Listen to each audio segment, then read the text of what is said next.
Hello, everybody. This is Angel Arts, and welcome to another episode of Let's Talk Telltale's The Walking Dead, the final season. And we weren't even sure that we were going to be able to do this Let's Talk because we weren't even sure that the game was going to be completed. But, as many of you probably have known by now, with the help of Skybound, they have managed to pick up the last two episodes of Telltale's The Walking Dead final season, and today we're just gonna go and analyze the snot out of it, just like we normally do. So once again, we have Lucky Jack and Mark and Jacob once again, and we're just gonna dive right into it. So I think we're just gonna go chronologically, scene by scene, and just start picking apart this game now that Skybound started. I guess before we really dive in scene by scene, I guess I wanted to ask the three of you if you felt that while you were playing this game, did it feel like a completely different company picked it up and completed it, or did it still feel relatively seamless like a Telltale game?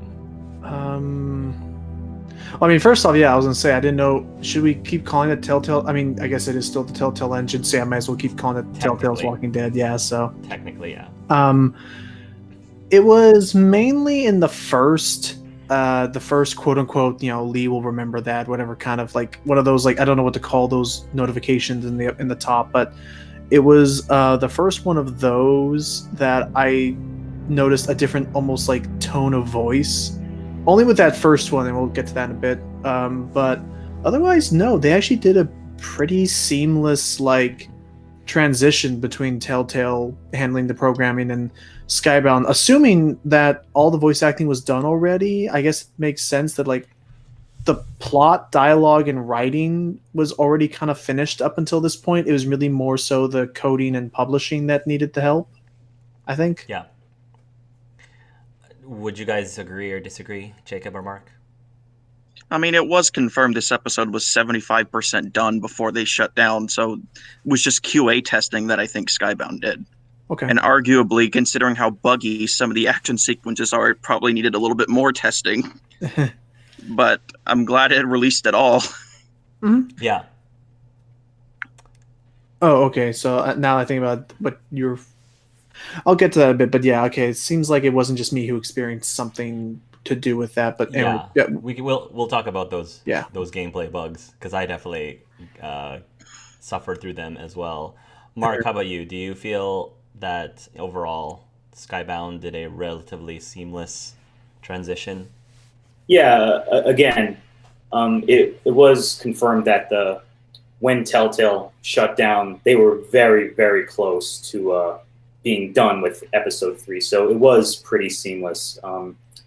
Obviously, the only differences that I've noticed was obviously in the credits, it's now Skybound instead of Telltale, and it has the legacy team of developers who were working on it. Those were really the only noticeable changes for obvious reasons. But in terms of the actual episode, I barely noticed anything differently. Do we know how much the 4th episode was done? The screenplay was done, and they're keeping that. So other than that, I don't know.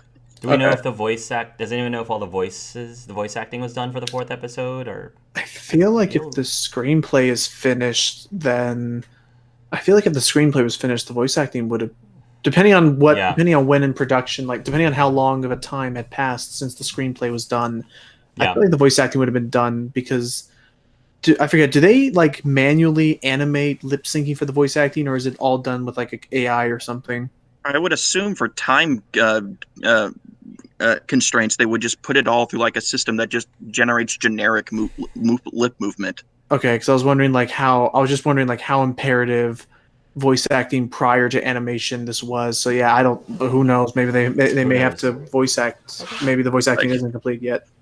If you go back to the early 2012 release of Walking Dead Season 1, lip synchronization with the voice acting is really not that game's strong suit. Nah, it's But- like it's It's been patched to fix that in recent updates, but like, Yeah. All right. Well, let's dive in scene by scene, shall we? So, does anyone remember what we started with this episode? Willie crying over Mitch's corpse. Yeah, trying to pick up the pieces from the horrible battle that happened in Yeah. the end of the final second episode. And does Mitch always dies, right? I Yes. guess so, yeah. Okay, so that scene would always play out that way. And because we gotta have conflict, no matter what, Mitch. Yeah, I love that. Mitch Will- had like one line in episode 1, and then all of a sudden he's like this big source of conflict in episode 2, then just dies. Well, it's like, so I'm saying the thing that bothered me was that, like, you know, and yeah, you're right, because that was Mitch in the second episode taking in, can't talk today. Appropriately, filling in for him is Willie, because when Mitch dies, for some reason now Willie is immediately blaming everyone else rather than actually like functioning, like processing all this. Everyone, he blames 10. He blames 10 in particular when he shouldn't, but again, I'm thinking, okay, the writers want there to be some internal conflict, otherwise we don't have much Yeah. of a story yet. But Well, I guess Willie's argument was 10 was the one that gave up his cover to go ask Lily, "Oh, are Minnie and Sophie okay?" Which caused them to Mitch get to- attacked. and Mitch defend him, and yeah, fair enough. Because Mitch threw himself at Lily because he was attempting to get free 10 from Lily's grasp or something. Mhm. But 10 wasn't the one who actually killed him. It was Oh. Lily. So logically, I think that he's angry at the wrong people. Plus, Like now, Willie's or- what, 11? Lily's And also 11. 11. I was gonna say, like, did you agree with him? Like, do you think 10 had some fault in that, or I was on the side of thinking that it was just the Raiders and they are the ones who are the source of it all. Why blame 10? 10 just kind of seemed inconsequential to the whole mess. Of course, I don't agree with Willie, but like, he's a kid. Yeah, So Willie's pretty salty about things, and then we actually go into Abel, and I don't know if you always capture Abel. Yeah, Abel's always captured. Abel's always captured, and you get to interrogate him about where their hideout is, and there's different ways that you could do it. I wasn't really sure how difficult it necessarily was to get the information out of him. seems like it would have left. Seems like it was pretty open ended. I think. Yeah.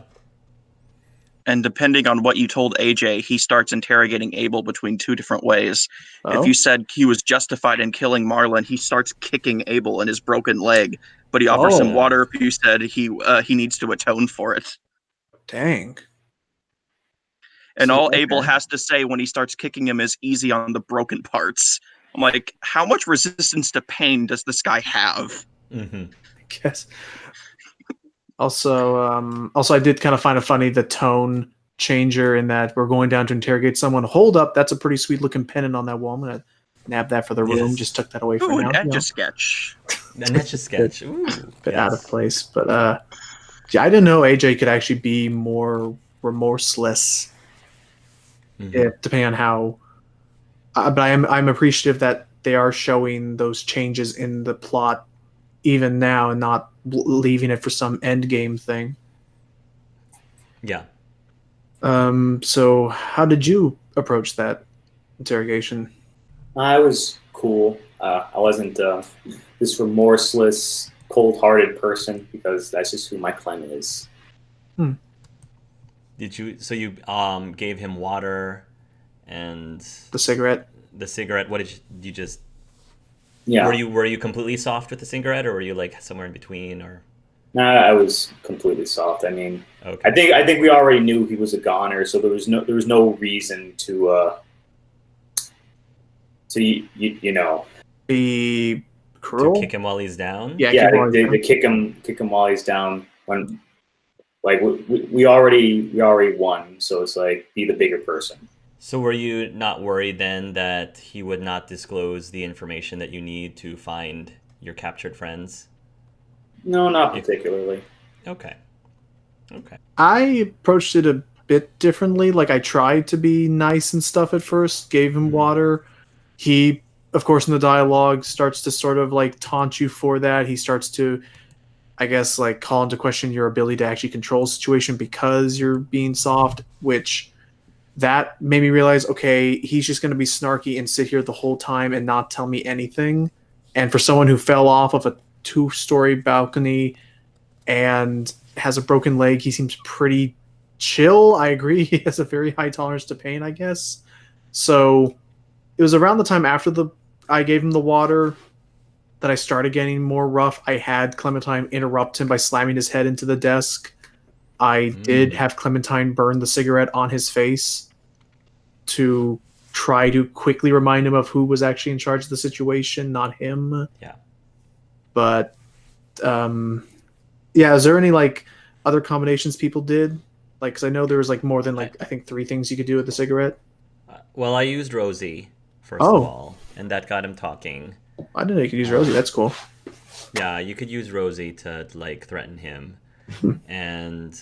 like I took the middle ground with the cigarette because I didn't want to be completely heartless, but at the same time I didn't want to show too much weakness either because I needed that information out of him and I wanted to make sure that there was enough so that I could reasonably say that Clem wasn't being a total a-hole to him, but she was being firm but fair given the situation that they were in. Right. So that was my approach.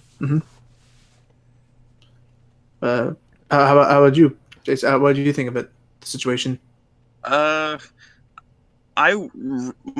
opinion of Abel completely changed on this scene because at first I thought he was like just a 2-dimensional bad guy based on the first 2 episodes, but then his speech at the end of like how he turning would just be a nightmare for him because he'll quote unquote lose control of his body. So, and I had a similar thought process as Andrew. I'm like, I completely was just nice all the way. I didn't want to burn him with the cigarette because I'm like, Clem and Bigby are 2 completely different characters.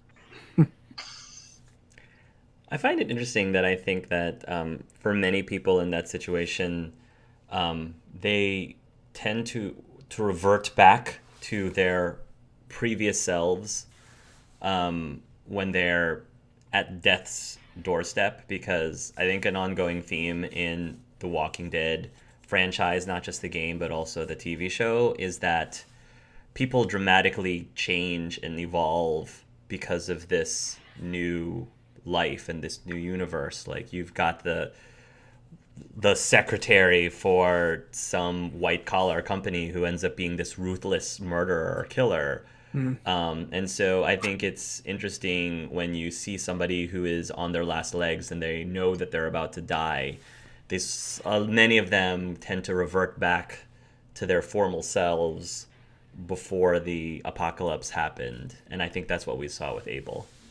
Yeah, that one first line of dialogue that the police officer says to Lee back in episode 1 of season 1 is, people will up and go mad when they believe their life is over, carries over into that whole series. Exactly. Yeah.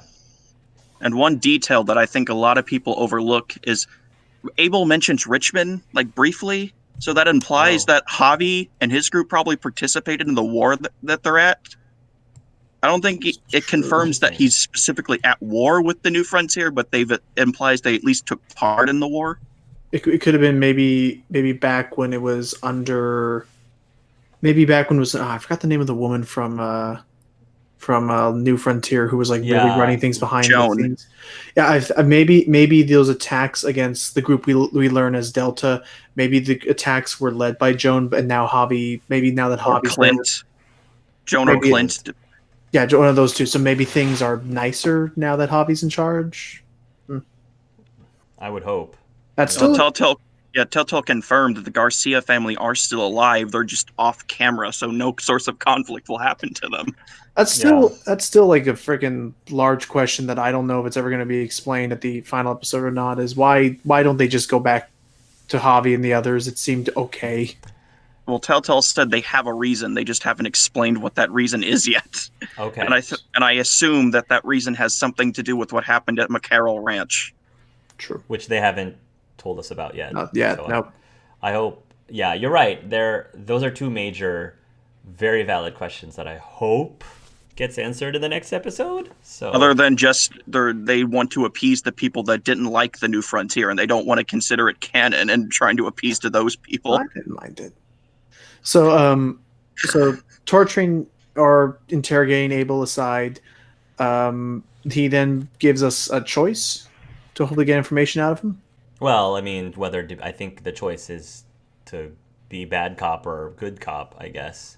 Mm-hmm. I think you somehow get information from him regardless. Right. He if you there's an extra choice that says you can either give your word immediately that you won't let him turn, or like let him sweat or something. If you choose let him sweat, he gives up a secret piece of paper that was in his boot that you don't get if you give him your word that you won't let him turn immediately. Oh, well, interesting. What does it tell you? Yeah. I think it's like a map of the boat, and then he gives you information about how they use city names to identify each other, and the only city name they use currently is Rockingham. And there's a secret bonus achievement that you need because later on when you're sneaking on the boat, that's right, and you say Rockingham to one of the guards, they'll leave you alone, and you get a bonus achievement for that. So you need to 100% the final season. You need to let them sweat and they roll on. Off. That's a little interesting to have that linked to something. Usually it's interesting.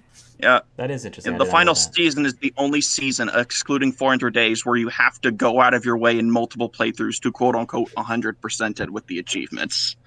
Yeah, that's interesting. I'm not going to go back and do that differently. Yeah, but, I'm not doing yeah, that. because I gave him my word. Because I gave him my word immediately after I saw how severe things were. And I think at the end of that scene, the last major decision is whether or not you encourage. AJ let him turn or AJ mercy kill him. Or encourage AJ to watch or not watch, I think. That was the choice I was given, at least.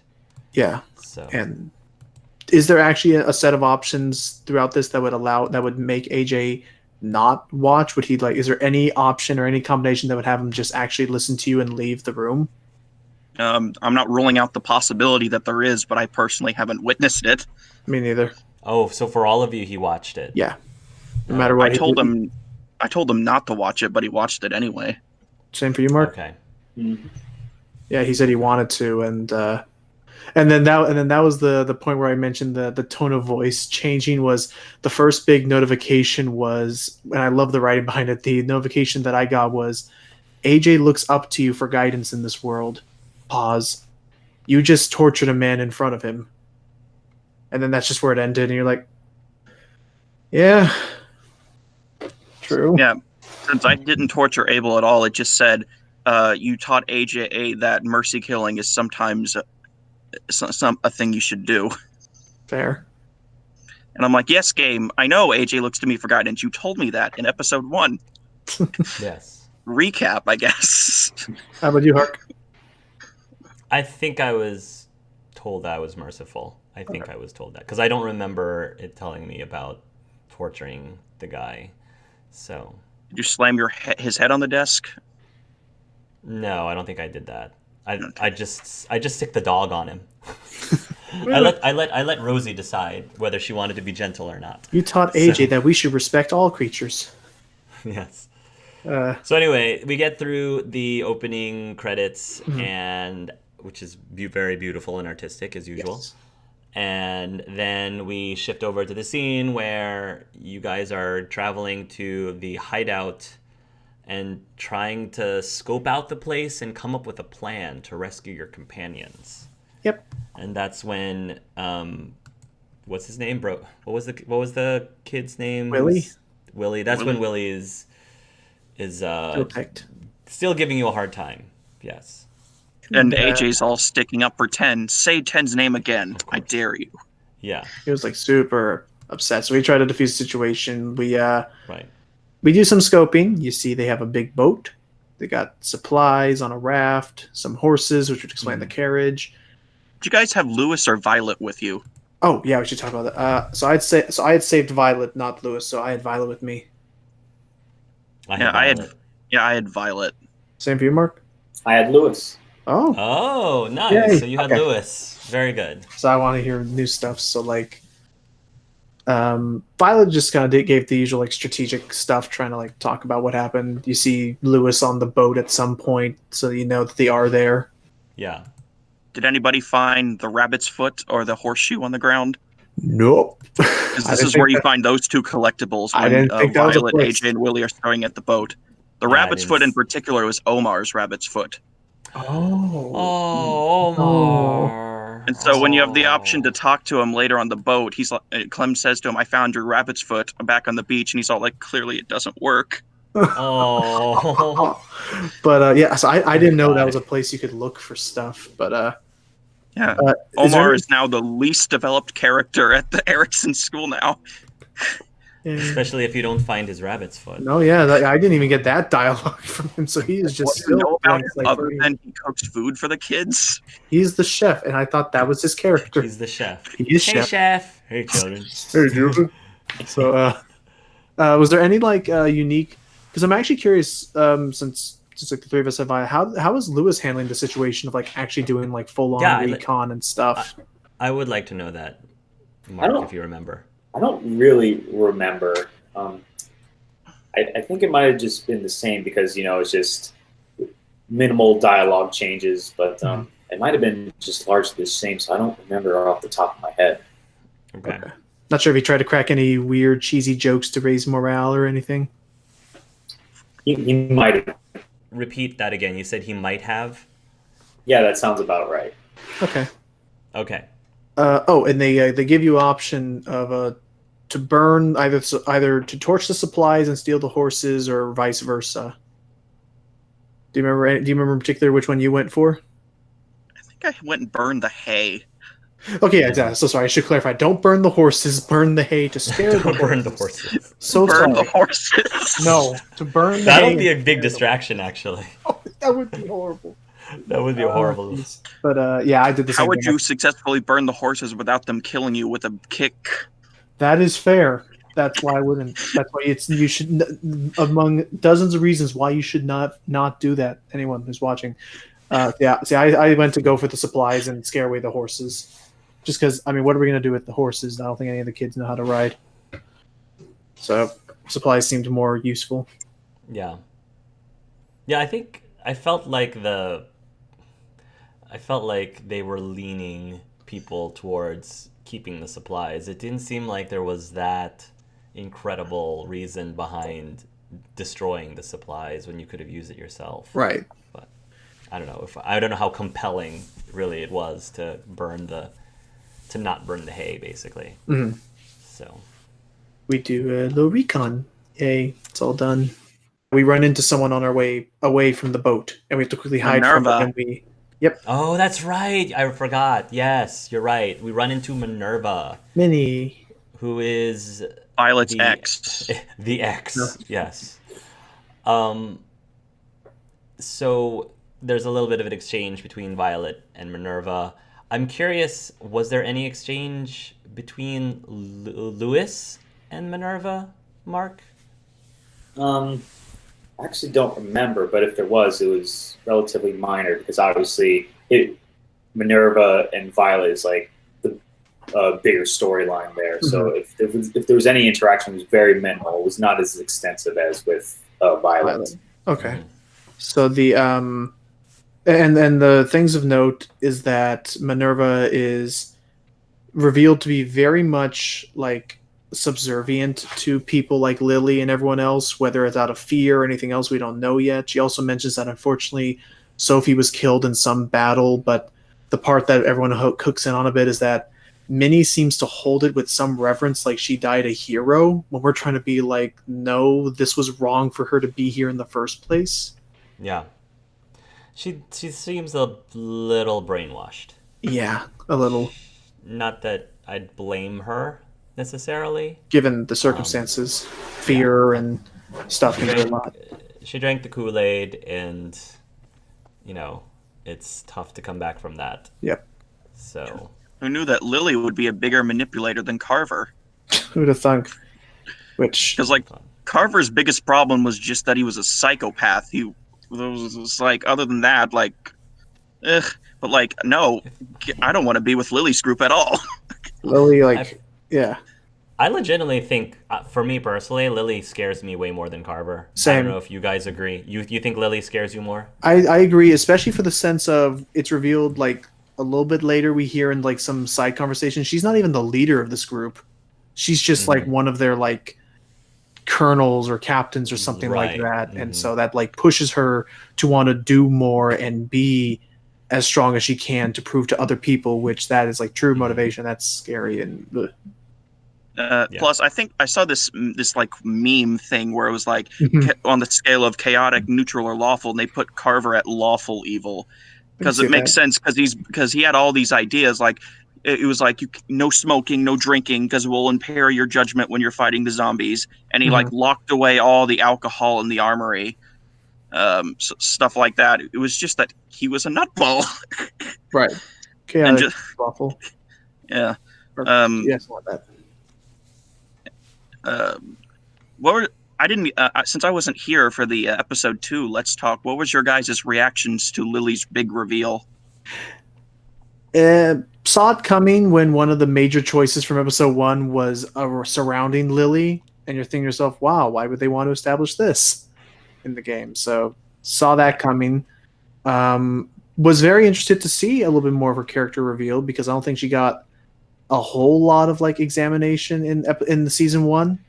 She just kind of, all we knew was that she was a jerk who decided to go off on her own, and I can definitely say from some of the interactions in this 3rd episode I got to know a bit more about how Lily's mind operates. Yeah, it's not healthy, but it's there's a lot of interesting behind the scenes backstory with Lilly and why it took so long for them to bring her back. Really? There was a comic book character named Lilly, and originally was going to be the same character, but when Robert Kirkman did a spin-off novella and she had a completely different backstory, that idea was scrapped. So they and there was originally going to be a scene in episode 5 of season 1 of Lilly coming back with the RV, but that was also scrapped. Oh, interesting. Yeah, Kenny's voice actor confirmed that in a Q&A or something. That is very interesting. I'm calling it right now, though. The actual leader of this group is Krista. Who knows? I'm calling it right now. I forget the name of the group. From I was going to say the leader was either Joan or Clint, depending on choices. Oh, that could have been it too. Who knows? Could be. Maybe. All right, so we got to Minerva, and then we go find James, and then we get into the first, for me, frustrating gameplay where you're trying to not kill. Assuming you're trying to do what James wants you to do, you're trying to not kill the zombies, and it was. I had to restart several times before I finally got that. It was very hard for me. It was super narrow for me. What you did with the walkers? I'm sorry. No, go ahead. I was just going to say the killing the walkers in camp is one of the 5 choices they showed stats for. If you're interested in seeing those, because I have them pulled up here. It's 94% of players respected Jane's beliefs and killed no walkers. 3% only killed some walkers, and 3% killed all the walkers. So yeah, it takes a lot of knocking down and quickly sprinting around. You have to what they call you have to kite the walkers a bit, where you lead them in a line and try to just keep. I was glad. I thought I was supposed to be running around and doing something, but it seems like you just have to do it for a set amount of time, and then James can find his stuff. I think for me the annoying part was there were so many invisible walls. Oh right. And and I'm not just talking about this is the box that you have to be in. I'm talking about there are these 2 trees that go this way, and it looks like you can walk right between them. It looks like you can walk between these 2 trees, but nope, there's a big barrier. Solid wall. It's a solid wall, and so I was trying to run around and kite the zombies, and just was not very successful because I kept running into areas that looked like I could walk through. Yeah. but I couldn't. So, Yeah, my first time playing episode 2, I died like 20 times in the first action scene where we first meet James. I'm like, that stretched out episode 2 for an extra 30-45 minutes for me. That's a pretty tough battle. Yeah. So we help him get his mask back. Yes. So that he can not look. He briefly talks without a whisper for like one line of dialogue. Yeah, Yes. which is nice. Then we say, hey, we want to use a bunch of we want to. Speaking of Carver, we want to basically try escape Carver Town, take 2 in the opposite direction, and hope for better success. Take 3 if you count the New Frontier. Fair enough. Take 3. To which he is not at all comfortable with that and wants to show us something to show why he's not comfortable with that. Yeah, and that's when he takes you to the barn, and you have this scene that, at least because of the magic of editing, and putting in emotional music, which isn't actually there in real life, but the editing and music and the camera angles tries to make you more empathic towards the walkers that are, seem very enthralled by the beauty of the wind chimes that are playing, even though we know that they tend to be distracted by any sound. Like Clementine, I feel like Clementine could have gone there and started like scratching fingernails against a chalkboard, and you would have gotten the same effect. But that's just me. Am I the one who was thinking after the fact? Not about. I also called kind of BS on like the editing of making it. They seem very manipulative, like from an emotional bias point. But I was also the one thinking, how is this working? I thought James needs an entire bodysuit and needs to smother guts all over him. Clem is just wearing one mask and is able to blend in with all these walkers with absolutely no detection from them. Well, she didn't rub guts on herself. Keep in mind that Clem also just probably hasn't showered in 8 years. That probably also doesn't help. I'm just saying, because but I only point that out because later in this exact same episode, they also bring back the idea of having to rub guts on yourself. So they're still acknowledging it. That just because they don't have the masks in that scene. Also, the script said so. I'm just saying that's a bit of a plot point. Yeah, because I was saying Clem hasn't showered in 8 years, but neither has everybody else. So and everybody else is getting attacked by walkers. So Lilly says they've got hot showers back at Delta. So I'm just saying, it just seemed like a bit of an odd plot hole to bring up. They should have just given her the whole suit, but it probably was easier that way. Well, James didn't want to take his little walker gloves off that he has, his little fingerless walker gloves that he's wearing. So what you're saying, Logan, is you see where the writers were what they were trying to do, but you just weren't buying it. I wasn't. In game, I would like to believe that there. So I'll say in game, I'd like to believe that there's a bit more to a walker and that some part is still there, a la Warm Bodies, the movie. But it seemed like they could have handled that a bit better than emotionally swelling violin music that makes me think walkers can believe. No, there could have been some way that they could have made that more intelligently conveyed without having. Just kind of holding my hand like, do this. And it's like, by the way, major props to Beatnik because I hate puns, but that was a fun little joke. Yes. Mark, what? And the salt lick. They remember the salt lick. Oh, I love this. The callbacks to the salt lick. That was definitely amazing. I'm assuming you did. If you didn't click I don't know, then you played the game wrong. I'm going to say you did pick the option to say don't lick it. I did. Did you lick it? So I don't know. I love it. It's great. That was definitely an awesome touch.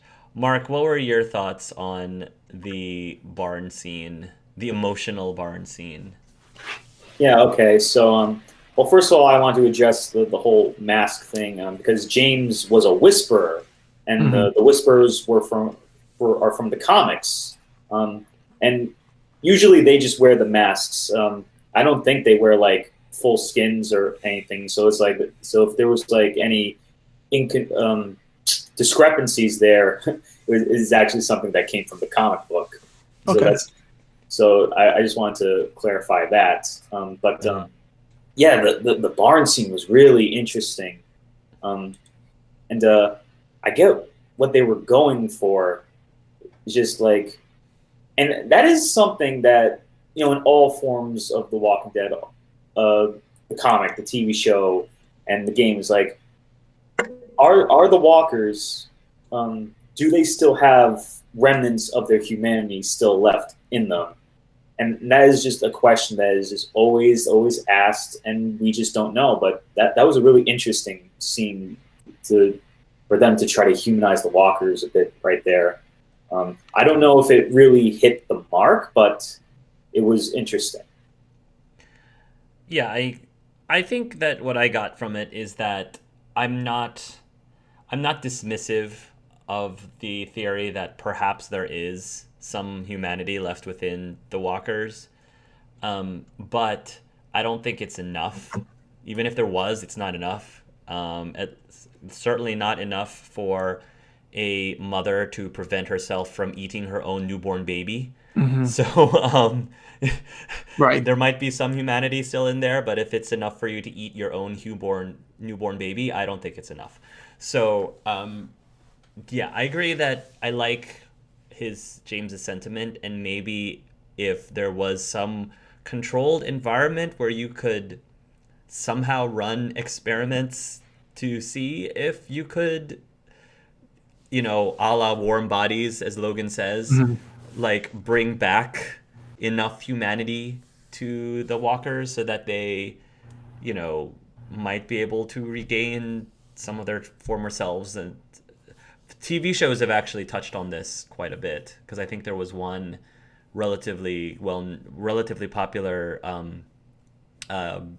British show that the premise was there was a zombie apocalypse, and then somehow they managed to find a way to rehabilitate the zombies, and the main character is a rehabilitated zombie, and he's just trying to figure out how to get himself back into society. It's really fascinating, but I don't think that that's something that Clementine is going to be able to address anytime soon. Right. So, okay. So there was that. What came next? Yeah, either AJ asks whether or not assuming there are two choices. First, you tell James whether or not you believe there could be something there, and then AJ questions, did you actually mean it, or were you just telling him because that's what he wanted to hear? Mm-hmm. And I tried to be genuine on both ends of, number one, I said maybe there's something. I can't prove there isn't, but I can't prove there is. And for AJ, I was honest saying I'd like to believe that, but I wasn't knowingly lying to him. I just was kind of more unsure. Mm-hmm. And then you head back to Erickson. You head back to Erickson. You report back to Ruby, among other people, about what's happening. You have a plan. And then I guess the group decides, hey, we're about to go into danger trying to rescue our people. Maybe we should, throw ourselves a party, at least just to boost morale. A hootenanny. A hootenanny, yes. To try to boost some morale and enjoy the time that we have, because who knows if any of us are going to be alive the next day, basically. Yeah. Is what it is. So there you have a little bit of downtime before the party with AJ and your Etch-a-Sketch, should you choose to use the Etch-a-Sketch. Because I think the first time you used the Etch-a-Sketch, you actually etch Lee, I think.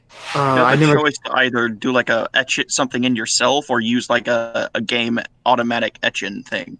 See, I never had an etch. I don't think I ever got the Etch-a-Sketch, so I didn't get to see that part. Well, you gotta explore more, man. I gotta, otherwise I don't get 100%. I gotta play the whole game again. Start from season 1. Just because I'm deathly curious, while you're talking and when AJ shows up and bops a beach ball at you, if you hit E, what actually happens? You catch it. Oh, I thought, I don't know why, but since E is usually used for more violent actions, I thought I would have punched the thing at his head. So I I had unintentionally missed the QTE because I wasn't expecting it in a cutscene like that. So I fumbled the beach ball, but I was half expecting. Wait, maybe that's a good thing because I didn't want to like stab this thing out of like instinctive rage. Oh, so you're telling me 5 minutes later when you had the choice to bop it off his head, you didn't? No, Because that's what I did. that was nice. It was a nice moment. Well, he bopped it off my head, so... Plus, those sound effects for the beach ball sounded more like a basketball than a beach ball to me. Yeah, a little bit, not as hollow. Oh, Like a beach ball's much lighter than that, guys.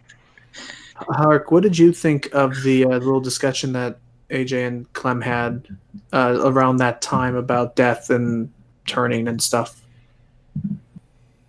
Oh yes. So he was trying to ask Clementine if she believed that if they both turned, they could essentially like always be together. Mm-hmm. Is that what you're talking about? Yeah, to which I was like, no, stop. Yeah, I mean, well, for me, it's different as somebody who I have a belief system where I believe in the afterlife.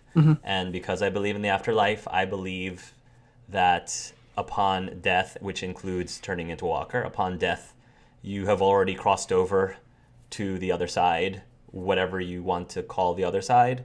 And so I believe that in a sense, yes, we would be together, but we're not together because we're walkers together. We're together because we have died and gone off to another place together. So like I couldn't really answer AJ's question in that way. So and it was a little frustrating because that's the answer I would have given. But since I couldn't give that answer, then I think I ended up, I don't remember exactly what I said, but I tried to answer it as close to that as possible. I just don't remember what it was specifically that I said. Yeah, go ahead. This conversation goes dark because apparently I just remember because of my past choices, it revealed that off screen AJ promised to shoot Clem if she ever got bit, and I'm like, why are we talking about this right now? We were gonna have a hootenanny, man. Yeah, I think that classically and even in the TV show, there's been, talks about, if I turn, you have to shoot me. And I mean, that's what happened at the end of the first season, was deciding whether you should or shouldn't shoot Lee. And again, my choices were the reasoning behind my choices were different depending on your beliefs in what happens to you when you die or when you turn into a walker. So in terms of, like, for me, like, if my belief is if I turn into a walker, it doesn't matter if you shoot me or not, but shoot me if you think that it would prevent other people from getting hurt. Like, if you think it'll protect other people from me, then shoot me. But if you're just shooting me because you think it's a mercy, I don't consider a mercy, because I'm like, I'm not there anymore. I peaced out. Like, I peaced out, guys. So it doesn't matter if you shoot me or not in terms of my personal benefit. It's not my benefit at that point. It's the benefit of other people around me. But then again, that's just what I personally believe. That's one way of looking at it. I told him to keep his promise because I was trying to maintain the sort of what I believe to be the sort of grounded in reality, like, perspective on things back with Lee back in season 1. I was trying to preserve that and not try to normalize this somehow. So I had him swear to keep his promise. Mark, how about you? What do you think of that whole little conversation? Yeah, I was the same way. I shot Lee at the end of season 1, so I just want to keep that mentality going. You know, when your loved ones are gone. I guess I see where Hark is coming from. It's like, well, you're gone. It's like it's not really doing you any favors. It's more for the person who's doing the shooting or the stabbing or whatever. It's more for them to have closure and to have peace. So for AJ to do that to Clem, I definitely encouraged it, even though he was initially not very receptive to that, he came around. Piggybacking over what Mark just said, there's I know that they mentioned this in the TV show. I don't know if they mentioned this in the comic book, but one character, I'm not gonna say who, says something along the lines of, don't feel sorry for the people who die. Feel sorry for the people who are still alive and have survived, because they still have to like go through this hell that they're in. And I thought that was a little profound, and I felt fit what you were saying, that it was more for the person who's still alive, not for the person who's already dead. So. Kind of reminds me of back when in your Let's Play for Season 2, before you started playing the final episode, you're like, is this really living for Kenny? Yeah, I think I said that too. I did say that too. True. Then at some point, well, if Violet's still there, Violet comes into the room while you're still talking to AJ, and if you have a bit of an exchange and you have a deep conversation, and then I'm assuming only if you had established a relationship romantically with her, you can have a dance. You can dance with her. What happened with Lewis, Mark? Because I haven't seen that yet. Do you remember? I do remember. He asked Clem on a date, and they have their first official date together. Oh, what do they do? They just sit in the bedroom. Lewis lights a candle, and they just talk about themselves, and try to get to know each other better, and open up like that. It's a really cute scene. Is AJ still in the room? I don't think so. I think he left. He would leave. Okay, interesting. I think that's cute. There's also a nice detail where if you romanced Violet, she gives you like a pin of stars. But if you friend zoned Violet, then she gives you a pin of clementines instead. But then if you if you spent time with Lewis in episode 2 and then saved Violet, she doesn't give you anything. Right, that makes sense. Interesting. Okay, I like that. I like that attention to detail. Okay, that's right. How many of you romanced Violet versus friend zoned Violet? I didn't push for it. I was with Lewis anyway. Yeah, I mean, I romanced Violet just because it seemed, for me, it felt right with my Clementine. Yeah, I was shocked that I romanced Violet because I was under the mindset of, okay, nobody liked Gabe, so I'm going to be the one guy out there that says, okay, I'm going to stay loyal to Gabe. But then I broke that promise when I played episode 2. Oh, fair, yeah. Fair. She's probably not going back to Richmond anyways, so what does it matter? I just felt Clementine wasn't like ready for that right now. It also seemed like it was moving too sudden. I don't know, something like that. Yeah. First love can be sudden. The second one, you usually need to plan a bit more. Yeah. You know better by then. Well, some would argue that the quote unquote chemistry between Clem and Gabe felt more forced than the chemistry between Lewis and Violet. Potentially, I personally would disagree, but yeah. So you go to take care of the hootenanny then, I think, next. Yeah, you get the hootenanny. I like the. What did you name the bomb? Oh. Mitch's masterpiece was mine. Yeah, I named it after Mitch Same. just because I felt it was fitting in honor of his death and his sacrifice. And Willie apologized to 10. Mm-hmm. Willie apologized to 10. I kind of liked that they resolved. It seemed like they resolved the Willie issues relatively soon, instead of just letting it linger and fester over time, because that probably would have just been annoying. Yeah. So that's good. I like the little touches where you can choose like the lighting and the music for the party.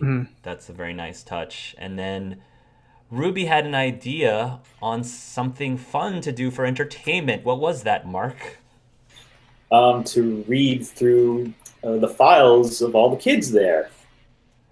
And find out why they ended up there in the first place. That's right. Yeah. Which I didn't mind that. I was definitely looking forward to that. I wanted to know more about the people I'm, protecting and saving and all that. Yeah. I wish we got to find out. We got to read Asim and Omar's files, but Yeah, they don't mention them. Yeah, it's kind of Yeah. or Marlin or friggin' or Brody or anyone else. or but Tens. So yeah, I guess giving that away, you only actually learn a maximum, which it's kind of sucks. She brought up this whole game and she'll bum herself out. She'll make herself sad with something she realizes later. But she had this whole idea for a game, but Yeah. she only reads one. You hear one that you did not want to hear and never will want to hear again, and then you have the option of hearing another one, and that is the total of this big old folder. You only get to hear 3. Which I was like, darn. And although the wiki says on Willie's page that it's unclear if he was just joking or not. Like it's purposely ambiguous to whether or not he was he said it as a joke because it's a pun with his name, or I did not even catch that. Or if he was actually being serious. And I like that it's ambiguous. My girlfriend, I like that it's in. Yeah, my girlfriend Celie caught that before I did, and I still don't like that as a pun, even if it is one. It's not a good one. Did he actually free Willy, or did he not? We will never know. All I know is that I love that exchange of Clementine. AJ's like, "What's that? No, don't." But then 10 just, and then the look on AJ's face of like. Because the thing is, though, because if he's only 11 and we're 8 years into the apocalypse, that meant he would have had to have been sent to Erickson's when he was 4. Jesus. Which is probably unlikely. Yeah, that was the reason why. Also, I'm not saying I'm gonna deviate away from this topic immediately as soon as I can to go too much detail. But I'm impressed that I'm impressed that Tennessee was able to explain what it meant in like 2 seconds of whispering without going into any more detail than AJ immediately. Like it seemed like. Moving on. That happened. They had to save on the animation budget. That's why. Did you think Ruby? Did you actually believe, or did you assume the first file was Ruby's? Oh, I thought it was Marlin. I thought it was Violet. I guessed it was Ruby. Okay. And I wasn't sure. I wasn't really sure if I legitimately guessed it because I thought she actually was what the file was talking about, or if I was just joking. But she was the one that I picked when I was right. How did she take to that? Because that seemed to be like a moral choice or something later on for her. Like, how did she take to you immediately thinking it was her? She basically was like, "Oh, good job. It was me," or something along those lines. So I don't think she took offense to it or anything. Okay. So she really better since whatever that file was talking about. Everybody else also were shocked that Clementine guessed correctly too. You also get I remember the dialogue is altered slightly between Violet and Lewis being there because if Lewis is there, someone says that she chased a teacher around with like a fork or something, but then if Violet's there, she compares her to the Tasmanian devil or something. Right. Yeah. I'm wondering if part of the reason why she matured is because, if you remember from the last episode, she was the one who was close to the teacher that you find in the greenhouse. And apparently the death of her teacher really affected her. And maybe that teacher was trying to work with her to be a better person, like more in control of herself. And maybe when she sacrificed herself or whatever she did for the good of the students, maybe that's when she decided, you know what, like to honor her, I should probably like clean my act a bit. I don't know. That's my guess. I could see that. I could also reveal of her still being in the greenhouse was odd because it's like Marlon said all the adults left. Why did she stay? Or is that just an oversight? I mean, maybe Marlon didn't particularly care for that teacher or what. Like maybe the other adults did leave and she stayed behind and she was dead. So all the living adults left. Yeah, maybe like by left he meant like they're not, just in general, they're not here anymore. Well, I guess it technically also is an oversight that you pointed out at Hark. It's been 8 years. Shouldn't the walker have just decayed by now and not still be reanimated? It's nuts. So the majority of us here know how Violet got sent to Erickson, I assume. Yeah. Did you ever find out how Lewis got there, Mhm. Mark? Oh yeah, I'm How curious did what he- happened. Yeah, what happened? Okay, so Lewis came from a very wealthy family, Hmm. and what he wanted to do when he grew up was be a singer, and obviously that's very consistent with his character. He's playing the piano, he's singing in the game. That's what he wanted to do. He wanted to be a singer. So he asked his dad for singing lessons, to pay for singing lessons, and his dad wouldn't allow it for whatever reason. I can't remember if it was for a specific reason, but his father wouldn't allow It it. was just like a dumb dad joke thing. It was like, you get to be happy, you get to be rich, you don't get to be both. Something like that. Interesting. Yeah. Okay. Because that was the one thing his parents wouldn't give him. Interesting. Yeah, sorry, so go on, Mark there. Yeah, so Lewis decides to get revenge in probably the worst way possible. He sets his dad up to make it look like he's been cheating on his mother.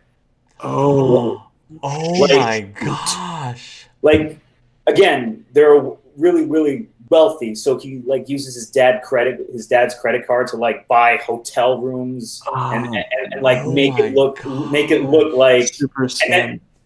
and then like show this to his mother, and then and this is the kicker, like they get a divorce, and once the divorce is final, they sign the papers, he reveals it to his parents.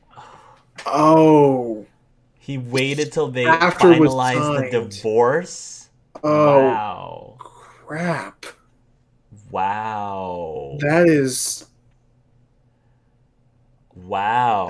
next level, like in a Yes. bad way. That is Wow.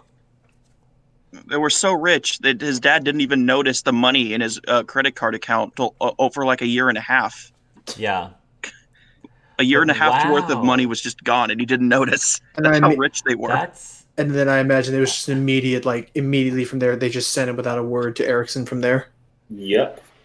punishing. That's really wow. Punishing your parents by making one of them think the other one's cheating on them. Have them Goodness, finalize the that's- divorce, so and now have them it's only- finalize a divorce. That It's is like, not. there you go, Dad. You get to be happy, you get to be rich. You don't get to be both. He threw that line back at his dad. Oh, really? Oh my Mhm. gosh, Lewis! Yeah, that was. Wow. Did Mark? Did you hear about, or were you curious about how Violet got sent to Erickson? Yeah, I saw her version, but you can. She, the main way, I'm just doing a bridge version. She does a much better telling of this. She, a long time, for whenever her parents were at work, she would go and usually stay on a family trip. She would stay at her grandma's house, and her grandma would be there, and just back when her grandparents were both alive, everything was going fine until one year her grandfather passed away, and her grandmother just wasn't the same since then. And Violet was very much, I don't know if I would say antisocial. She didn't want to hang out with her grandma. She didn't want to do a whole lot of stuff. She wanted to just watch cartoons and just be a kid, I guess. And Right. the grandma, and she said that, quote unquote, her grandma sometimes would be in the chair just crying, but Violet would never ask her if everything's all right. She just would let her cry and turn up the volume on her TV and watch. Oh, okay. And never, yeah. And never addressed it. And then one day, her grandma killed herself with a rifle. Yeah. And even though she had been dead, presumably for a couple hours, Violet never got up. Violet never turned off the TV. She just kept watching. Kept watching. And her mother said, "Why didn't you call the police or an ambulance?" And she said, "It wasn't like Grandma was going anywhere. And I just wanted to watch Yeah. my cartoons." And I think she said she was like 6 or so, and she was sent straight to Erickson's the next day. So which of the two do you think is worse? I think I don't know. Like, I 'cause mean, they're Lewis both- deserved to be sent here more. I think Let's so be too. honest. I feel like Violet could have had some better form of like support than just being like it just seemed like, and that would probably explain her whole rebellious nature. It just seemed like people have been just trying to get rid of her, like they didn't want to deal with her. Yeah. How old is Lewis? Was he 6 too? He couldn't have been 6. He seems older than Violet. I feel like he's older than Violet, but I don't know by how much. Probably I mean, But even then, he's not that much older than Violet. So I would think he'd be Violet like was 9 11 at when the she was most. sent to Erickson's. 11. So sorry. So then, Yeah, He was 11. Yeah, Violet's like 2 years older than Clementine, I think. so then Lewis couldn't have Okay. been old. Lewis could not have been any older than 13, 14. Okay. Yeah. Yeah, I feel like Lewis is worse Yeah, that was because pretty. he Because that was purposely. an yeah. intentional act of wrong he did, Intentional. whereas Violet just tried to separate herself Ignore. from everything. Right. She just isolated Right. herself from the world, which is an actual like social thing. It's not like Yeah. she was being horribly malicious or anything. It's still not a child's job to comfort and stabilize emotionally the adults. It's not their job to do that. Well, I figured the reason she was sent to Erickson's was the grandma committed suicide like right in front of her, and she didn't Yeah. flinch or react to it. And when Yeah. the mother came home and asked her, "Why didn't you call the police or anything?" her answer was, She saw like she was Yeah. going nowhere. My cartoons, Yeah. man. That part I do agree is a little. Most 11-year-olds I think would not respond that way. Mhm. So, I don't think either is good, but I still feel 11-year-old me probably would have immediately called 911 after my grandma did that. Although at the same time, I don't know if she was. I don't know if that's necessarily. From what I've heard, that is some signs of sociopathy, of Mhm. being so emotionally desensitized that you wouldn't. I don't think she's a full-on sociopath either, though. Yeah. But I was just going to say, I'm glad that this might sound weird, but I'm glad this is what Violet's backstory was, because after episode 1 and 2, I thought it was going to be some cliched, she mentioned in episode 2 that her family's big and is Catholic or something. So I'm like, oh, they sent her here because she's gay. Oh, then episode 3 is like, oh, no, that's not the case. I didn't even think about that. Oh, right. Interesting. No, no, that would be the case. They're like, this is much more interesting. Yeah. Random thought, Mark. From here, assuming you did hear them both. Who was your favorite performance? Violet singing or Lewis singing? I don't know. Well, Lewis doesn't sing. He doesn't. He plays He the just plays, piano. Oh, okay. Okay, Violet sings a cappella. So if you actually took Violet singing and Lewis playing the piano and merged them together, and there's a YouTube video it's that the same does this. song. They sing and she sings while he plays the piano, and it actually fits perfectly Oh, together. You either just get the instrumental version or you get the lyrics without the music. I want to look that up now, though. That sounds really interesting because I like that. But to answer the question, Mark, which performer did you like more? Yeah. I like both. I can't choose. I like both. I think if I was forced to choose, I have to go with Violet, just because not only does her singing give us the melody, but it also gives us the lyrics. Whereas with Lewis, you just get the melody. And you don't get at least the verbal meaning behind it. Mm-hmm. So, Which is really cool. I like that, like, for different players, that forced like perspective on one thing versus another.